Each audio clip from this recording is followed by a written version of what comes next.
Hi, it's Rich Shea again with another unboxing. This time it's Mac Gerdts Transatlantic.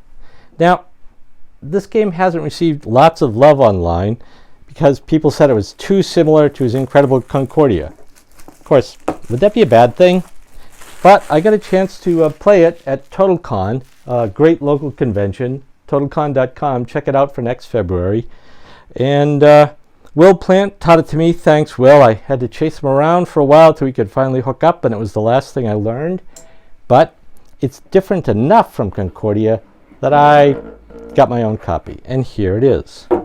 So inside, you can see there's lots of stuff. One of the things is money. The money that's in the game is actually, for paper money, kind of pretty. There's a bunch of denominations with different pictures.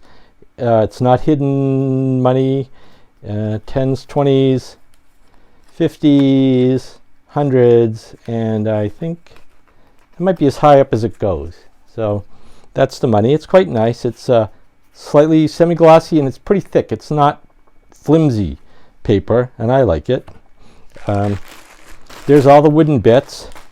So in the game, there's different wooden bits. Each player has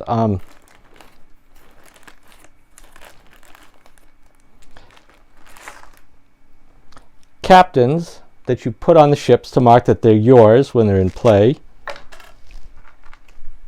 Little buildings which mark your presence in the different ocean areas in a mercantile way, I guess. Coal, and I think those are all the different kinds of wooden bits. Yes, each player has a bunch. Some plastic bags, a booklet, The Age of Steam Ships, 50 Vessels which Sail in Transatlantic. I'm not sure it's all of them, but it has a little biography and the picture of 50 of the ships in the game, which is kind of neat. I'm looking forward to reading it. It has who they sailed under, where they did, if you're interested in the period, which I actually am. The Age of Sail and the end of the Age of Sail are things that are interesting to me, both historically and sort of economically. It's a bunch of interesting stuff. Now, there are 2 packs of decks that, of course, I'm going to have trouble opening, aren't I? Usually these things have oh, here's a break. All right.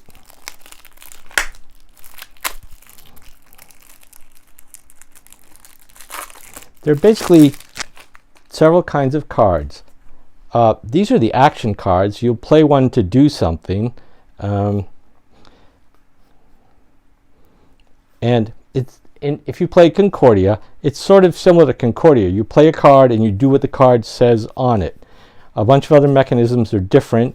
And then, of course, there's a card you play to take back all your cards. And that's the start player marker. The other deck are the deck of ship cards. Oh, there we go.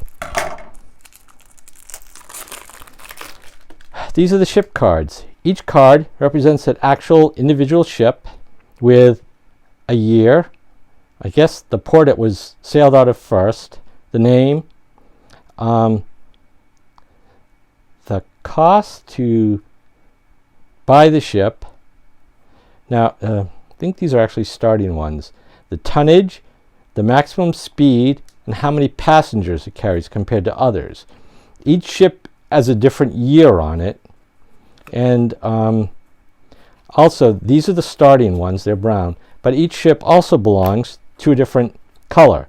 Black, white, green, blue, purple. I think those are all the colors. There's 5. And that's an important part of the game. And you can see as the years go on, the ships become more expensive. Oops, the green number is how much revenue it generates when it sails. Later, the ships you buy, the cost is the lower number. And you can see the costs go up, the years go up, the tonnage goes up, the speed goes up, and the number of passengers they carry go up.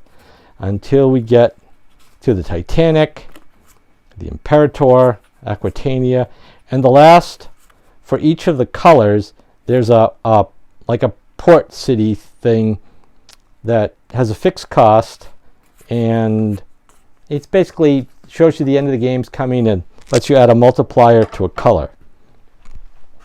There are lots of pieces. This is the score track. You score during the game, and you keep track of it on there. There are, of course, little things when you exceed 50. There's a bunch of, let's go, certificates, 3s and 1s, that you collect and turn in for other things. There's the different ways you set it up for 2, 3, and 4 players. And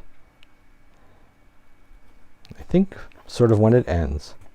That's the setup chart. On the back is where the players will fill these in as they develop the ability to make coal, pick up speed records, or develop influence in the 3 different regions that would be out in the game.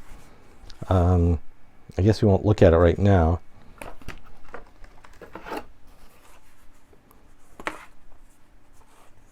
There's, I wonder what this is. Well, there's some kind of bin, apparently. It looks like something you build. I guess we'll get to that in the rule book. The different ocean areas are indicated here. Pacific, South Atlantic, Australian. These are the sort of minor areas. Hey, bump that. That was bad. They have 3 seas each, whereas the North Atlantic, the primary area for these ships to travel, has 4 areas, 4 houses, and also the blue ribbon is given away to players who put the ship out setting a new speed record crossing the Atlantic. That's actually a historical thing. It's a nice touch. And the players can play either with the world's oceans. I guess on the back you can play just in the United States, or the North America with Halifax, Boston, New York, Philadelphia, as opposed to Australia and Baltimore, as opposed to the Indian Ocean, the Australian Sea, and other things. Each player is going to get one of these to keep track of their developments, and the things that go on the developments are, these are bonus markers. After you pass 50 points, you put one of those out to show how much better you're doing, and there's 100, and apparently you can score a lot more points than I imagine. Okay. There are markers for the different regions that you put on the charts as you fill them in. There's the top hat with this is a one-time use in the game that the players can use. Often they don't. Better to read the rules about that. But it's a one-time bonus that might get you out of trouble. It's another one of those. This is the beginning of the ship market is 1, 2, 3. So there is going to be 6 ships out at any given time that you can buy. And as in Concordia, although it's with money, the first one has no additional cost, but the others you have to pay a premium to get them. Okay, this indicates coal productivity, blue ribbons that you scored. The actual coal itself is represented by the cubes that goes on the ships. There's the rules. It goes over the game material, the sea regions, the player sheets, victory point chart. I guess you can have light or dark. Box inserts. Oh, okay, you assemble box inserts. I guess they're helpful for a change. The ship market in 3 pieces. And you can see that, oops, were those good? The captains, houses, coal cubes, action cards, start player card. There's 55 ships. The Scotia and 4 sailing ships to start the game. 45 steamships. So I guess all 50 ships are discussed in the booklet that comes with it. 5 buildings. These are the director tokens. Final scoring overview. And the markers for blue ribbons, coal bunkers, and I guess it's freight, mail, and passengers are the 3 colors. And then these are contracts. And then there's the banknotes in 10, 20, 50, and 100,000 pounds. There's an overview of the game. The rules aren't actually that long. It's the 6 pages. including the variant. I recommend that you probably don't play without the variants if you're a heavy-duty gamer, but you might want to try it once without. There's a game setup chart, also in German.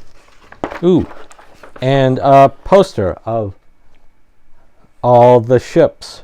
So you can reference that to see what's coming out. They don't come out in order exactly, but when you set them up, put the Scotia in the North Atlantic region. Each player takes one of the sailing ships at random. Stack 1 to 9 loose 1 random ships. These 9 ships are sorted by flag and placed in the dock. Okay, so some of the ships are not in the game. They start. So scoring points at the end, you match the ship color with the ships that are over here. The color that you developed on your chart. Notice that there are 5 colors of ships, and the player chart has 5 colors you can progress on, so that getting a ship through its career in a color that you have a lot of things on scores you more points than it would if it had fewer things. And the things are the matching cards that aren't in play in the color and your player board. And that's basically what you're trying to do. You run the ships, you buy more ships, eventually the ships cycle out, and when they do, they score points. The game ends when you start running out of ships, and there's a mechanism where when you buy ships, a ship comes out of the game and goes over here to increase the value of a particular color. In other words, when you buy a couple of ships, then the ship's coming out of the game, and you put the ships on an ocean, and it has to be newer than any ship that's on the ocean already, in other words, the one under it. The other ships slide down, and eventually ships slide off the bottom, and that's when they score for the owner. Okay. In the meantime, they may operate and generate revenue. And there's some other things, other ways to get the cubes and stuff, but you go through the cards. And I don't think this is the time to go through and teach the game. But that's what's in it. It's a Mac Gerdts game. It is not Concordia, though it has some recognizable things in it. I like it a lot based on the one play I've had, and I'm looking forward to playing it a bunch more times. I hope this overview helps you decide whether or not this would be a game for you. But even if you don't think it is, find somebody to teach it to you, give it a play, and see if you like it. I think it's enough different than Concordia that I'm glad to have both in my collection. I mean, I like Concordia a lot, but this is a different game. Thanks for watching, and watch for future videos. And you can also watch for me at next year's TotalCon. I'll be there. Another thing that I do is, for competitive gaming, some of us have set up something called the Meeple League at meepleleague.com, where we have online and face-to-face competitive gaming, and we track the scores during each year, give out awards for top finishers at each of the games that we play, and the online version of it's catching on. So I encourage you to check out our site and consider participating. And if you run an event or have events at like your local store or local club, you can get in touch with us about having a sponsored event as part of the Meeple League. Well, thanks for watching, and bye for now.